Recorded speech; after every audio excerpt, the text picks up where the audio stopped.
Oppenheimer goes to meet Einstein, a scene that we reach at the end of the film. The scene which, according to Strauss, is the most important scientific event of the period and becomes the most important event of the film. Now we have to address one of the most important questions that have not been addressed. What does Einstein symbolize in this movie?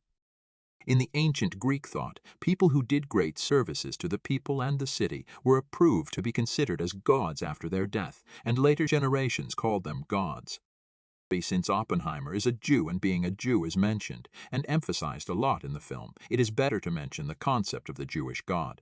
In Jewish belief, God is an old man who created the world. Then the world continues on its own path and yard based on the rules and independently of God.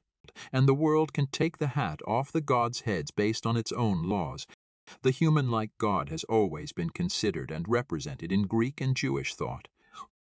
Now, by summarizing and integrating the Greek narration of the formation of the gods and the Jewish narration of God, that scene can be considered a symbol of Oppenheimer's meeting and prayers with God.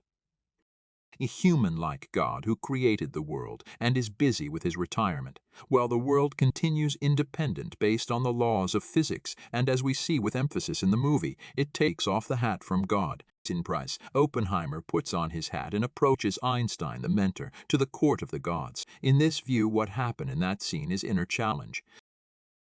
We share various techniques and tips from movies. If you find them helpful, consider subscribing, liking, and clicking the bell icon to stay updated.